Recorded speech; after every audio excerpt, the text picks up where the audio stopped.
Hey everyone, you're listening to The Momentum Project, where Rui Castillo and I, George Berger, discuss strategies to achieve momentum in finance, startups, venture capital, and always contrasting the US with emerging markets and highlighting those differences in order to give you a complete picture of what's going on in the world. If you like discussions on markets, startup ideas, and business trends, you will enjoy this show and hopefully get a ton of value from it. 3, 2, 1. 0. All engine running. Hi, everyone. It's nice to see you again here. George, how are you? I'm doing really well. How are you, Rui?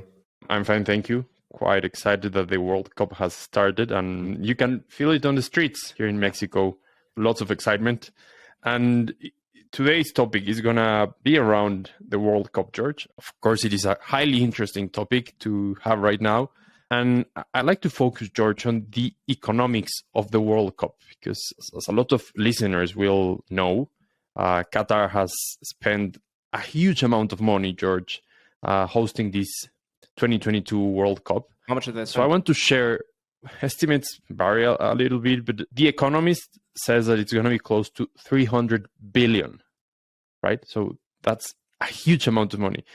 And other sources point to around 220 billion, 250 billion. But I mean, it's hundreds of billions.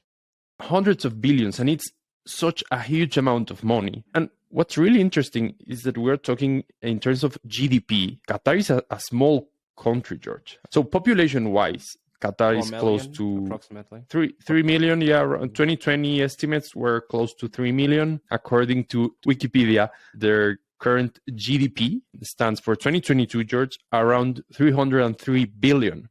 So basically, this means that they are spending in hosting this World Cup close to their total annual GDP. That's wild, insane. George. Yes, it's. How does that make sense? It's difficult to understand why they are spending so much money in this, and this reminds me a little bit of the Greece Olympics, where Greece had to incur in a huge amount of debt, and that led finally to a major financial and fiscal crisis in Greece that was like quite a tough time for Greece. Now we know Qatar is a really wealthy country in terms of GDP per capita, right? Because they produce huge amounts of money from oil and gas exports. But why does it make sense that they spend such a high amount of money? So I want to mention a few factors here, George. First of all, we need to compare this amount to what other countries have spent previously. So let me share you really quickly a slide where we can see a few interesting statistics for the economics of the World Cup. Here it is. Let's talk a little bit about FIFA. It's going to be better if you explain FIFA. Basically, it is like the premier or the most important football private association, right? Correct. It's the governing body of football, or let's call it soccer, on a global stage. It organizes all the international tournaments, essentially. So you have the Champions League in Europe, for example. You have the Euro League, the Nations League as well, and then obviously the World Cup. So the FIFA is the governing body for all these huge tournaments, regional tournaments, international regional tournaments. Yeah, something interesting, like FIFA, a lot of the money that FIFA earns or produces comes from its partners, right? So currently there are 7 FIFA partners that have worldwide rights with FIFA. So you have Adidas, you have Coca-Cola, Wonder Group, Hyundai, which is the owner of Kia Motors, Qatar Airways, Qatar Energy, and Visa. Something really interesting, George, I didn't know was like the prize money in the World Cup. I mean, these are like really interesting amounts. So winners earn 42 million USD. Okay. The runner-up, 30 million.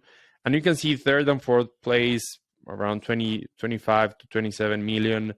And it goes up to the 32nd place, George, with 9 million prize. So is this money that the national football federations receive?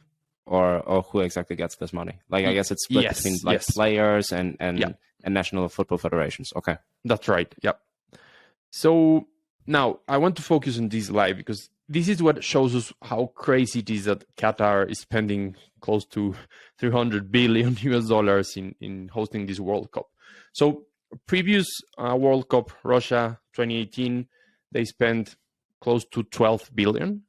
Mm-hmm. So this is almost tenth of a third of what Qatar is spending, right? So it's around 3% of what Qatar is spending. Brazil 2014, 15 billion. And I remember that was already George, controversial. Yes, of course. Yeah, I remember that Brazil 2014 was very, very controversial. All the investments that had to be made in stadiums, etc. And there was a lot of doubt of whether these infrastructure projects actually made sense and if there would be long-term benefit for the population. You know, like how important is really to have 5 additional football stadiums, etc. Right? So I remember Brazil was already very, very controversial, and the argument here for Brazil was that they were hosting the Olympics and the World Cup in sort of a similar cycle. So the Olympics took place 2 years after or 2 years before the World Cup. I'm not 100% sure what the sequence of events was there, but that was kind of like the argument. That was actually like a pretty smart thing to do for Brazil, right? To kind of like bundle these 2 events and kind of repurpose stadiums and repurpose some of the infrastructure. But it's definitely questionable whether these type of huge investments actually make sense for these countries. So what's the rationale here? What's the rationale? Why is Qatar spending 200 to 300 billion? If you make some research, and I'm quoting different outlets, but we have a mixture of things. First of all, Qatar had no infrastructure related to football, right? Yeah, so stupid. So that's one of the many reasons why I feel like this World Cup is like definitely not good for the image of soccer in general. But so very, very little existing football infrastructure, so they had to build everything from the ground up. Yes. What else? So remember that Qatar, and you know a lot about international relations and politics.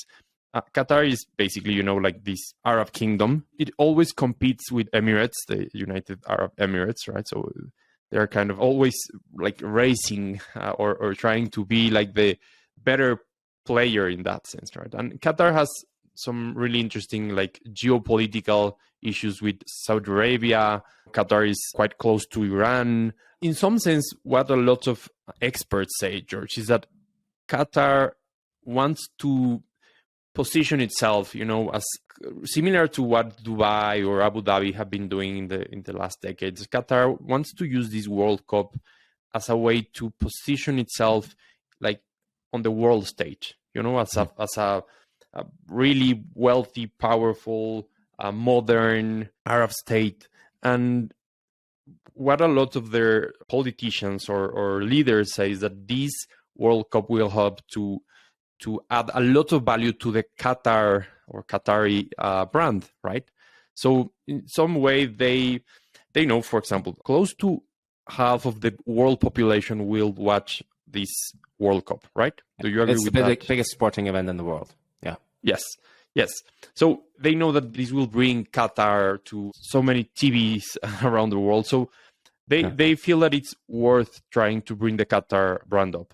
It's like a national branding. Of course, national branding. Yeah. So maybe it will also attract some tourism, but probably like the main point here is like foreign direct investment in the long term, right? Because it will now be part of the, let's say, a consideration matrix of companies, of firms in general. And so from that point of view, it makes sense. So it's maybe they're like hoping for long-term ROI, right? Like they're spending so much, but it's essentially to put Qatar on the world map, because let's be honest, the large majority of Westerners, of Americans, of just the general world population wouldn't even be able to point out Qatar on a map, right? Like not even I am 100% certain of Qatar's position in relationship to Dubai, etc. I mean, I know that it's like on the northeastern part of the Saudi Arabian Peninsula, but I might even be embarrassing myself right now because I'm not 100% sure of Qatar's geographic position,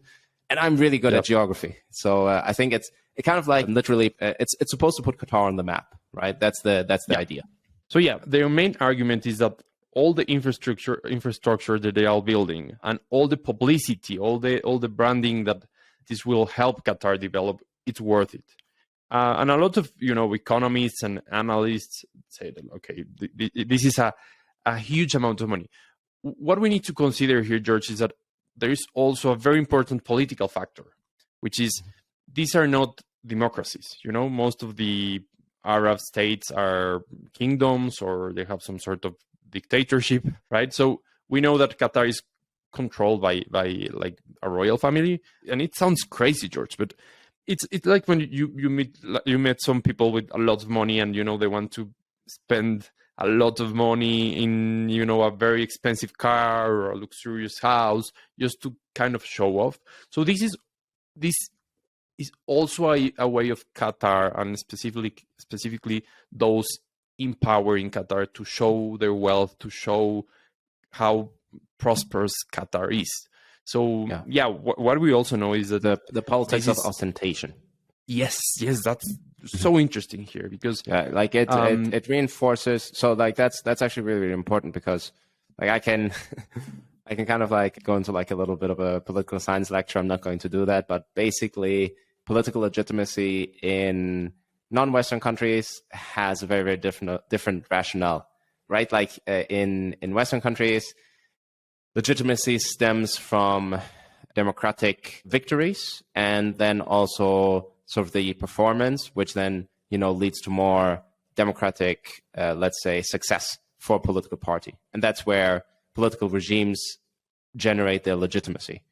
That's the rationale, right? That's the rationale that reinforces political legitimacy in Western countries. Essentially, democracy and then also generating results. So there's a lot of different ways on how democracy can manifest itself. One way to think about democracy is just by the electoral rules and sort of deciding who gets to govern. But then there's also, that's kind of the input of democracy. You could say, the input is the elections, but then there's also democratic output, which is that the particular public policies actually help the country, help the people.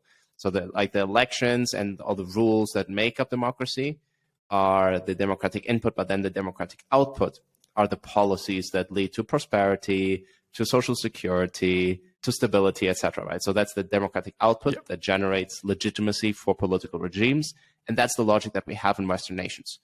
But outside of Western nations, like in, let's say, in African countries, but also in Middle Eastern countries, legitimacy stems from a lot of different things, but not necessarily from electoral rules, and also not necessarily from output, but it has more to do with ostentation. So and with like a representation of power. So those type of things play a much more important role in order to generate legitimacy for the regime. So that's why you have a lot of like African leaders are very ostentatious, that just have over the top, luxurious kind of presentation of their persona, etc. Because and you see the same thing in the Middle East. So it's basically that the wealth of the political leader and the wealth of the political regime and everyone associated with the political regime and the ostentatious image of that regime actually is what generates legitimacy. So that's kind of the explanation. That's so interesting. And there is lots of evidence that this is related to that. Something really interesting, George. So just to like wind up here and understand it. So of course, Qatar is gambling with the World Cup to develop different sorts of infrastructure. Qatar is basically an oil producing country, a gas producing country. So they want to somehow diversify from that. So of course they believe that in the long term, this will help Qatar to develop its country image, its country brand, attract tourism, and compete a lot more with other like more touristy or more well-known countries in the region. United Arab Emirates, it's Dubai, Abu Dhabi. Those are good examples. Something just to close this topic, George. Qatar had some political tensions with some other Arab countries in the last few years. For example, Egypt, Saudi Arabia, the UAE. They were they invaded? Oh, they were at war with Saudi Arabia in the early 1990s, correct? If I'm not That's mistaken. correct. And something that happened a couple of years ago is that some of these countries closed their borders with Qatar. Like Saudi Arabia, for example, says that like they are really angry with Qatar's relation with Iran, which is like a strong enemy of Saudi Arabia. But something interesting happened a few months ago. Like all these this sort of Arab League against Qatar decided to reopen borders, of course, because they want to benefit. They know that this World Cup will bring a lot of attention to the region. And I mean, you just need to watch your Instagram and you will see that some of your friends or people that you know that are currently in the World Cup, None of my friends. Well, we have People some that friends you know, in common maybe, that yeah, we have some friends in common that are right there. And something is interesting is that I don't use Instagram. They are not staying just in Doha, for example. They stay in Dubai, Abu Dhabi, because it's if you're traveling such a long distance, let's say from any Western country, well, it makes sense to visit around, right? So that's really interesting. But yeah, so basically, we will see in the years to come if this was a good investment for Qatar or just a crazy white elephant sort of investment. Just imagine Mexico spending a full year of its GDP hosting a World Cup. So that will mean like spending $1 trillion US dollars hosting a World Cup. It's crazy. I mean, it's such a huge amount of money. And of course, because this is, not a democratic regime, and something that we know is that like locals, people from Qatar or the local population has really high standards of living. These sort of problems that we saw with Brazil, where you have huge levels of poverty. Well, the criticisms are not going that way because in all senses, Qatar is a very wealthy country with a very wealthy local population. But then you obviously have the problem of immigrants in Qatar who make up a lot of the labor force, etc. Right? So like ultimately we can discuss whether that is actually going to pay off. I personally don't think that Qatar is doing like a great job at improving its image. I think you've probably also heard about this story of like the Mexican guy who smuggled in a tequila bottle and like shared it on TikTok and has already been like arrested by a Qatari police and is going to receive like 30 lashes in a public square. Have you heard of that? Yes. I think that's fake news. I think those guys were making a joke, but I'm not sure, to be honest. Are you sure? I think it's true. About the 30 lashes? But like the lashes are like not like real lashes. It's more, from what I understand, it's more like a symbolic lash, and it's more like about public humiliation. So I don't think that they will actually be like put into like, I don't think that any severe injuries will be incurred during this like lashing.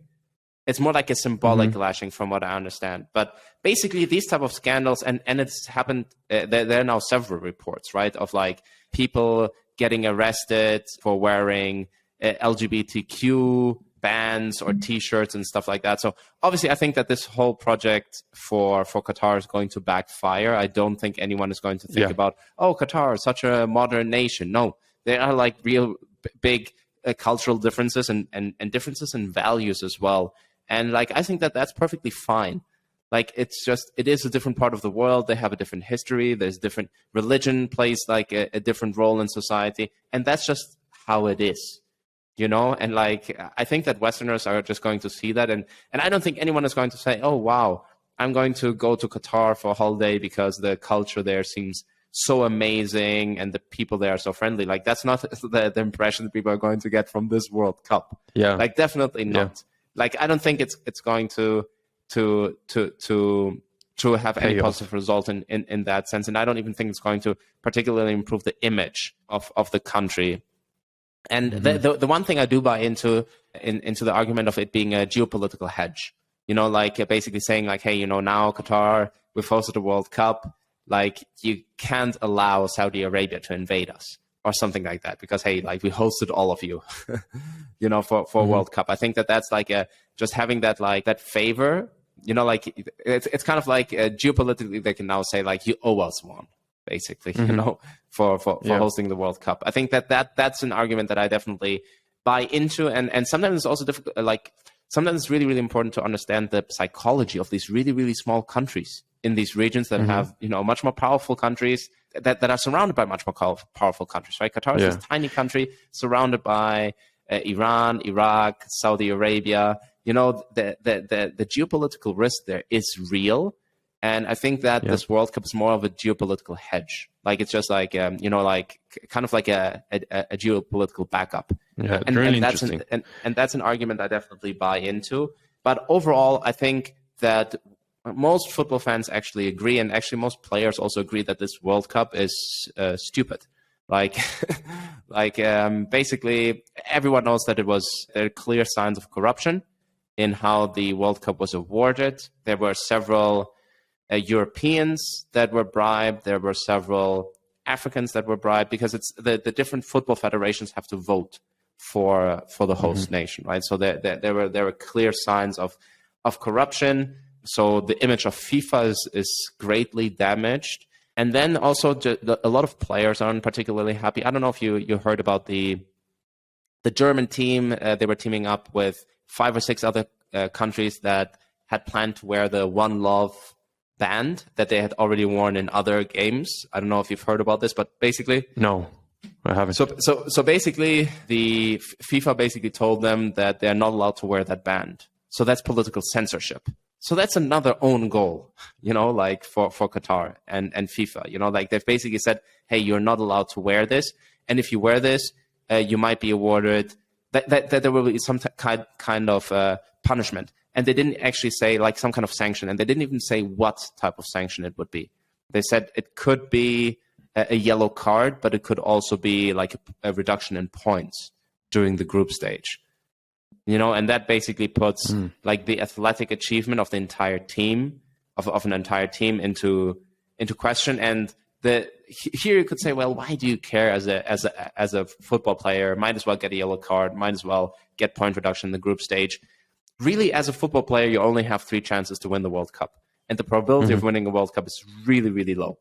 Like for any country, like even for the top countries, for Argentina, Brazil, etc., it's below 15% probability for like the top nations to win a World Cup. Like it's so difficult to win a World Cup, right? So if you only have 3 chances, realistically speaking, as a football player to win the World Cup, to participate and win the World Cup, you're not going to. And it is the biggest tournament in the world. It's the biggest prize you can win. In I would say almost in athletics in general, there's nothing more important than the World Cup. So I can kind of understand why players didn't want to take this risk and why none of the players are now wearing this like one love band. Yeah. The German team actually did a gesture of like covering their mouth like this during the team picture. Like kind of like saying, oh, like they're like censoring us. So that was like kind of like the political statement of the German national team, who lost shamefully against Japan, which was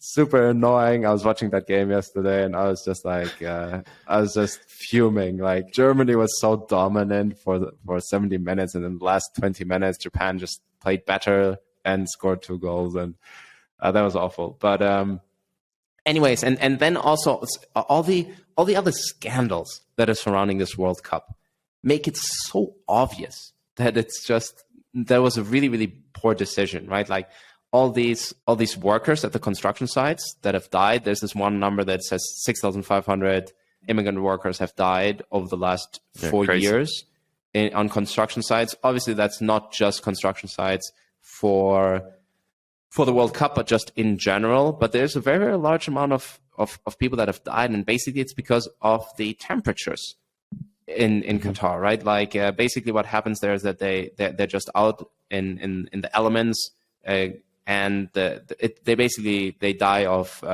dehydration and of like high temperature, basically. So it's and that leads us to the other point, which makes this World Cup extremely stupid, is that it's in the middle of the desert.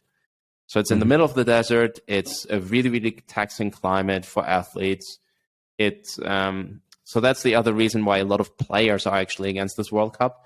And that also leads us to the other point, which is that the World Cup has to take place in the winter months rather than in the summer months. And this means that there's less preparation time for teams because they literally have to cut short the first part of the national football season.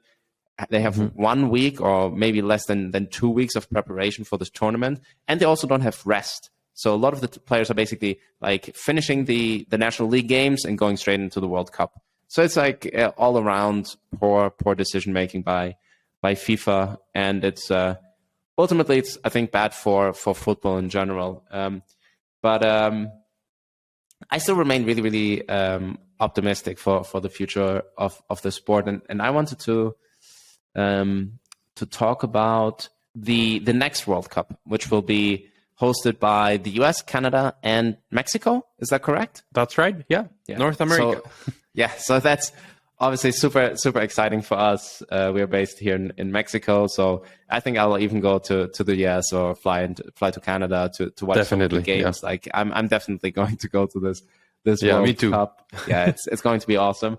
And I actually think it's an amazing opportunity for soccer in the US to become really, really popular. And I don't know, like I was thinking about this, and so to me, it's really there's this puzzle, right, to understand why football or soccer is so popular all over the world. Like it's the most popular sport in any other country except for the US. And I was kind of like trying to think a little bit about this. And first I want to ask you, what do you think are some of the reasons why soccer is not so popular in the US? It is a great question, but probably it has to do with how well organized other sports and their leagues are. So I think that explains a lot about, the US has huge amounts of resources, and they're like the business models in their sports industry is so well developed. So I think it's related to huge country, large populations, really diverse, these different leagues like the NFL or whatever, right? NBA. The NBA, these different like sports organizations are so wealthy, so well organized. They have such strong business models. So I think that explains a lot how well they incorporated those different sports like basketball, American football, baseball to the American culture. So and just one last thing, I think these different sports in the US have been very successful to kind of intertwine or like mix like the sense of American culture or American identity with those sports. And different sectors in in the population. So I think that's also something brilliant that they have done, right? Yeah, exactly. I think that hits the nail on the head. Like basically, I think that NBA, that basketball, American football, baseball is part of American culture and part of American identity. And football or soccer is not as much part of their identity, their culture. And also, I think the other point you mentioned is that there's competition against the other leagues, right? There's like a limited amount of people that go to sports events. They have to decide what to watch, what to visit, etc. So I think that there's obviously competition between different sports leagues that makes it difficult for a new league to emerge, right? It's like or for a new sport to emerge and make it like commercially feasible. So I think that's it's definitely highly competitive market. Yeah, it's a very, very competitive market. At the same time, so we have to think about the fact that the US has a population of 350 million people. Is it 350 million? I think it's 350 million, right? Yeah. So like around that number. Like, it's huge. that type of population can technically support different sports leagues. Like there's enough people. And I think that that's like a very, very like favorable thing that the US has. I mean, even if just, let's say, a third or a fourth of Americans become football fans, they would be like, it would be the equivalent of like a European country like Spain or France, right? Yeah. So like maybe even larger, right? So I think that, yeah, if it would be a fourth, it would be larger. It would be the size of Germany almost, right? If like a fourth of Americans start becoming like fanatic football fans, you would have the equivalent of market size of Germany. Mm-hmm. So I think that there's definitely an opportunity there. I do think that this part of American culture is super, super important. Like I think that there's like a certain, like not Eurocentricity. I also don't want to say like ethnocentricity, but there's kind of like Americans are like the best at their sports. Like they're the best like they're the best basketball team. Yes. I think they play like I think that there's a baseball game that is played between like the best US team and the best Japanese team. Like there's basically only two countries that have like that play baseball. Yeah. There's some Latin American countries that have some good baseball teams, but the US rules in that. Yeah. So basically the US, I think it does have a little bit to do with like US. I don't know if superiority complex is like the best word here, and kind of sounds a little bit insulting, but Americans, maybe it has more to do with like American exceptionalism. That's a more positive way to frame it. Americans basically expect to be the best at everything they do in the world. So that's basically like part of American psyche. Like it's just the psychographic makeup of the American people is that we are the best at everything we do. So they're the best at basketball. They're the best at football, at American football, because they're basically the only ones who play it.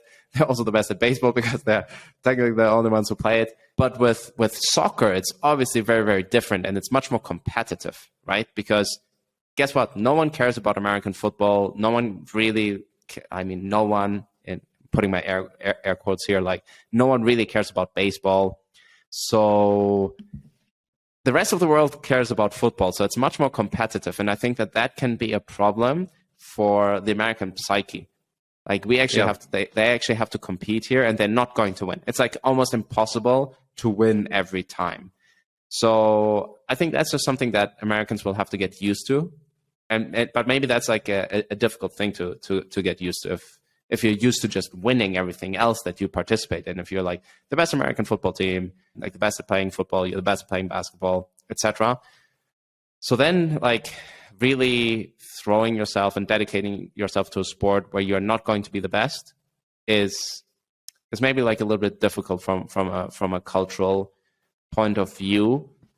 And it's so difficult to actually be the best at football, right? Like almost no team has ever managed to defend a World Cup. I think Brazil managed it once. Uruguay managed it once, like 70 years ago. But in the history, in the 70-year or 80-year history of the World Cup has only been defended twice. So it's very, very difficult to be the best in the world at football, because football also has like an element of randomness to it. So it's very, very difficult. I think the other point is scoring. It seems like American sports prefer like high scoring games, essentially. Like I think that, like the NBA has like a lot of points, like every other sport, like the NFL teams score approximately, I read on average like 7.8 times, like there's 7.8 scoring events, right? So baseball has like a lot of home runs as well. So I think scoring also matters. On average, a football game has like 1.9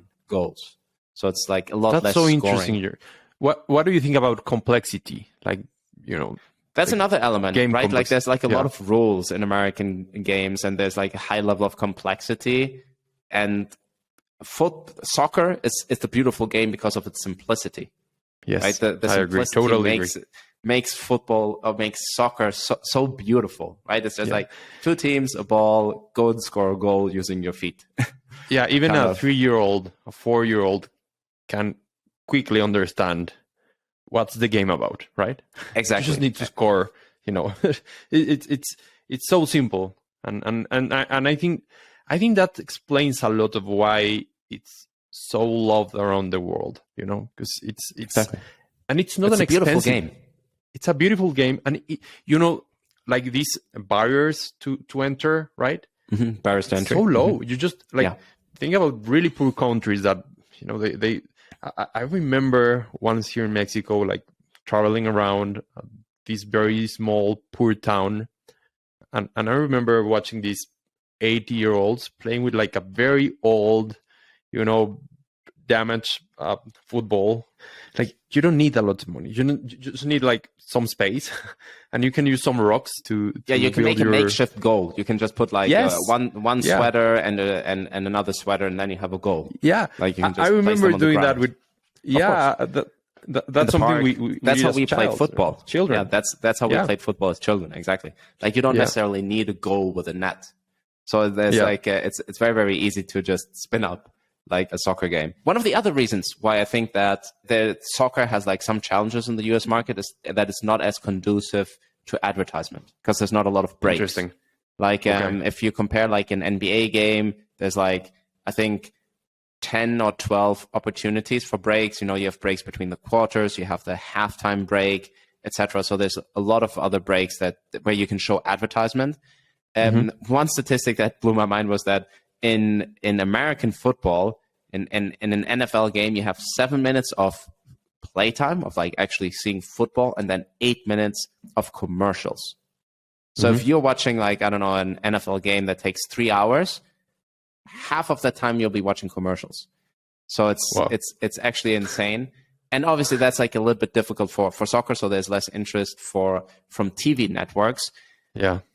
However, I think the NFL is in decline, right? The viewership is going down, and it's been in decline for several years now for a lot of variety of like different reasons. I don't want to get into all of them, but I think this decline of the NFL also opens up a huge opportunity for Major League Soccer, which is the US league. And I don't want to go into like the history of why there's like a complex history of why the US kind of fell back in soccer, etc. I kind of want to jump into soccer right now in the US. So I watched the US team play against Wales the other day. Fantastic football, very, very, very good. Like the US men's team has been relatively good now for the last few tournaments, and right now they have the second youngest team. So I think that there's like actually like a really, really bright future for US soccer, especially now leading up to 2026. These players are getting their first experience. They're going to mature over the next 4 years. They're going to be in their prime physically and in terms of experience. So I think that the US has a good shot at 2026 to make the World Cup really, really popular in the US. Yeah. I think it's basically going to like move soccer forward in the US dramatically. I think that there's like it's such immense opportunities. Another big factor here is the big Latino population, which culturally is more interested in soccer than in basketball. Yes. So I think that that's just going to have a huge impact. So that's going to make soccer one of the more viewed, more followed sports in the US in the next 5 to 10 years. And then you also have all these like, big international players. This has been a trend now for some years that go to the US. You have German players. You have, Beckham was obviously one of the first big ones to go to LA Galaxy. But you also have Ibrahimovic. You have really, really the best Swiss player. And Switzerland actually has a really, really strong team. Shaqiri is now playing in the US as well. There's still some challenges for soccer in terms of structure, and it's a young league, right? So, for example, they have a team salary cap of 5 million. So you are not allowed, and there's 3 players that can be exempted from this rule. They call it the Beckham rule, which basically they allow a team to spend more money on like 3 superstars essentially, so that they can like maybe like also import some players from Europe, import some players from Argentina, from Mexico, from Brazil. So they have 3 players that can be exempted from this rule.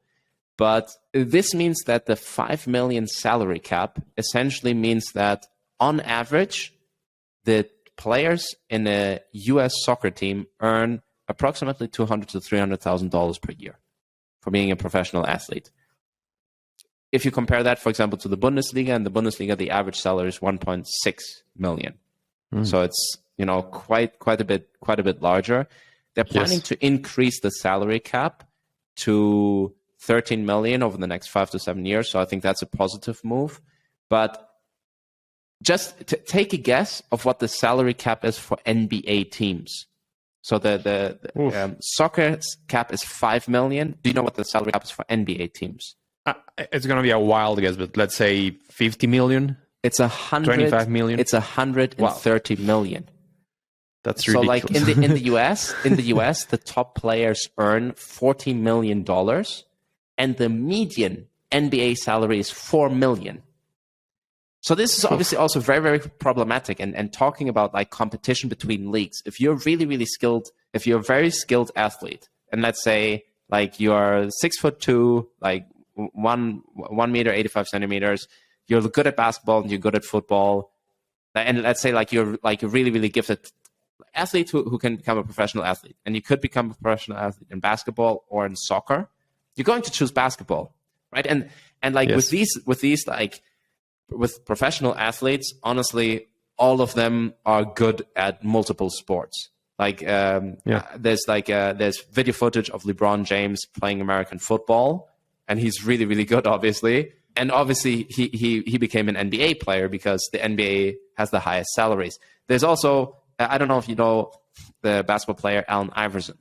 I have heard about him. Yeah, he's about my height, so he's like 185, pretty short for a basketball player, but in my opinion, one of the best basketball players who ever played the game.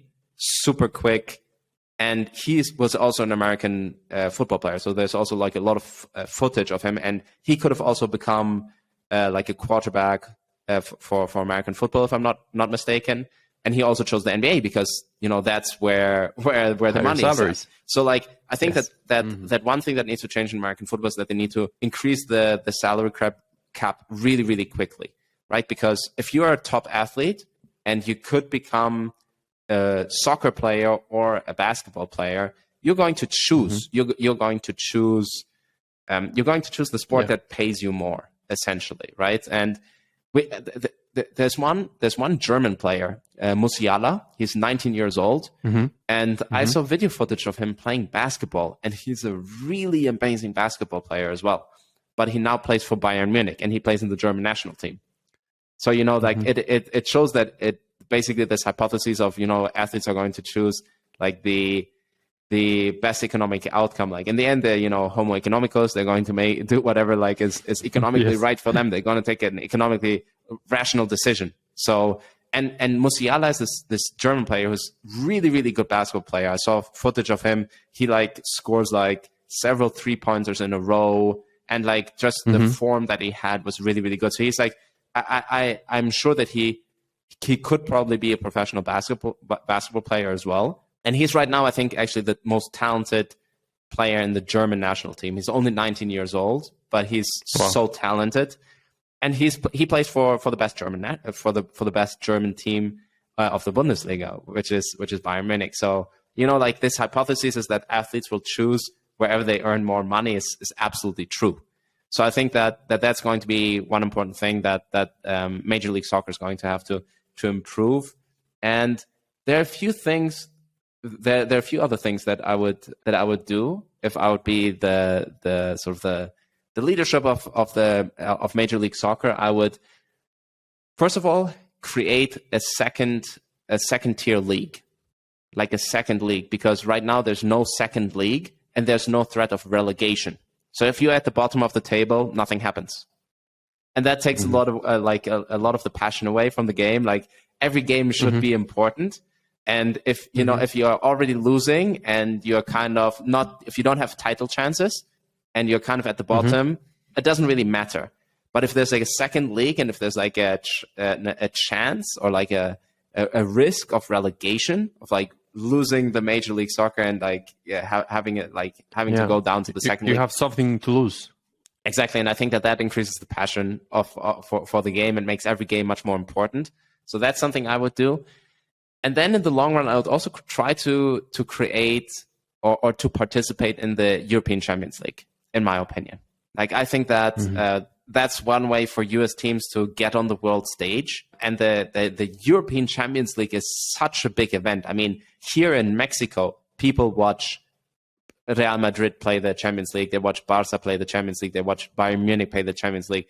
They watch Manchester United play the Champions League. You know, those are the games that are also shown here on TV. They're shown on TV and on globally, and everyone watches them. So the Champions League is the most important league in the world. And I would just try to get like 4 American teams to participate in the Champions League. I think that would be kind of one way to like associate yourself with the elite and kind of, you know, get that brand recognition and start going onto global stage. And that's kind of maybe like a long-term plan that I would pursue. And in general, soccer soccer franchises are actually very, very lucrative.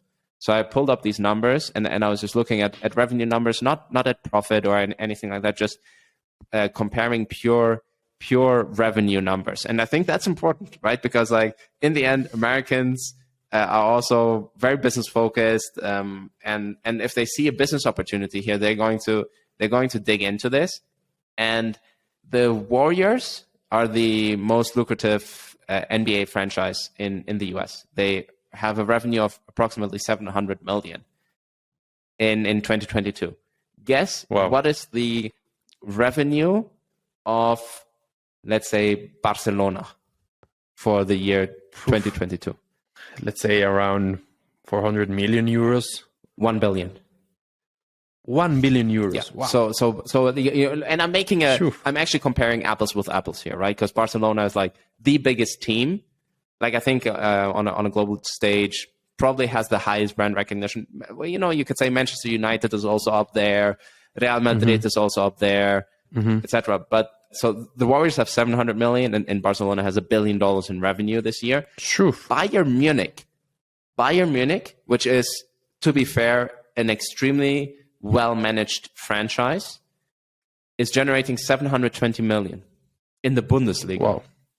You know, so like the biggest German football team, by far, the biggest German football team is more lucrative, is generating more revenue than the biggest NBA franchise in a smaller country.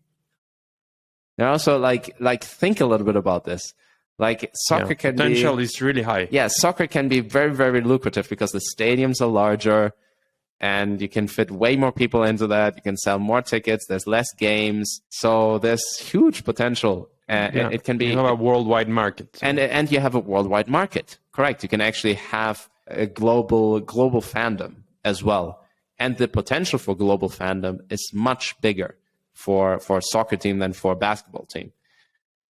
So I think that all these different factors point into a very, very positive direction. And I think if I'd have to make a bet, if I'd be a young person and I would like look for like maybe a career that I don't know, combines some element with sports, I would join a US soccer team right now.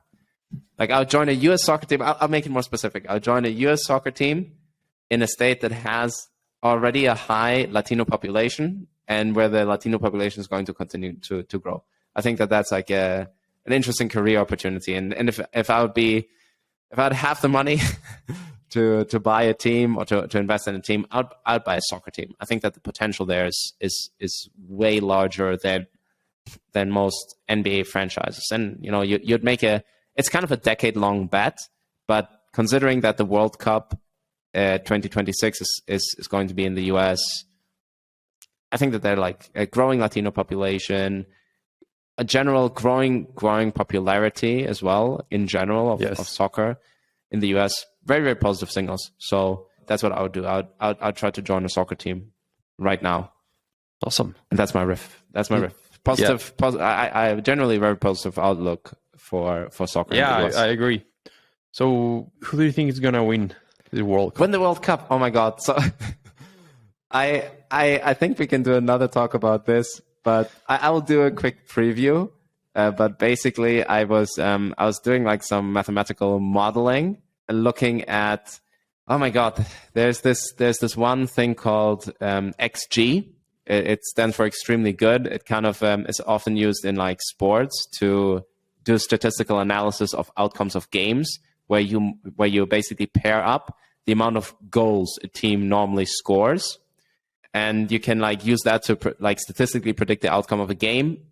However, because of like the regional weighing of these games, you have some teams that score way more goals than they should. Like Japan, for example, has a very, very XG because they regularly win in Asia against like smaller countries. Like they win like 10-0 against Mongolia or like 10-0 against Laos, you know? So Japan has like a really, really high XG because they have like some of these games. But then you can weigh it with the ELO ranking of teams. Do you know what ELO ranking is? No, I don't. So ELO ranking is the same ranking system that is used for ranking chess players.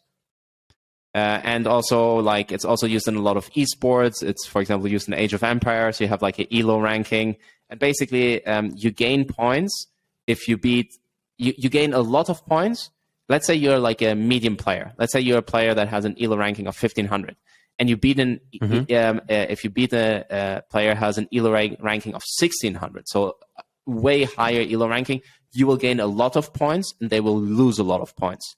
So the ELO ranking basically takes gives you points for every game, or you can lose points in every game. And if you beat an opponent who has like a similar ELO ranking, you'll get maybe like 5 additional points. If you beat an opponent with a lower ELO ranking than yourself, you might only get like 1 or 2 points, or you might even get 0 points if their ELO ranking is way lower. And the same is true for when you lose. So if you lose against someone who has a very high ELO ranking compared to yours, you'll just get like a small point reduction, and they'll gain a few points.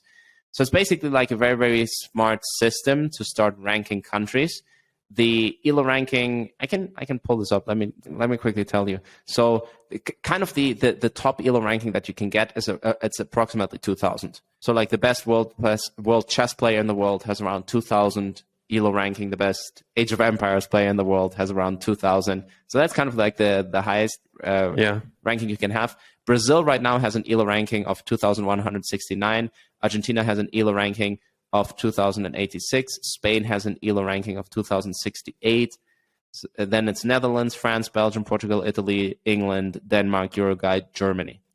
So according to the ELO ranking, you would have to say that Brazil is the top favorite. But Argentina also just lost 15 points because they lost against Saudi Arabia.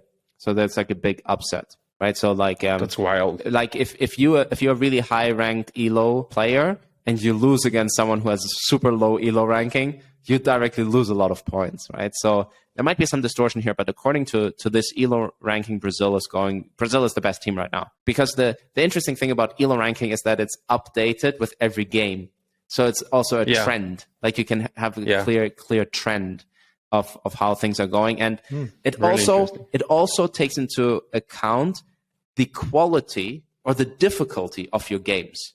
So Argentina has maybe won 35 games, but probably over the last 35 games they played a lot of weak countries. And Brazil probably in the near past had a lot of difficult games, which is why their ELO ranking is slightly higher. So high. Yeah.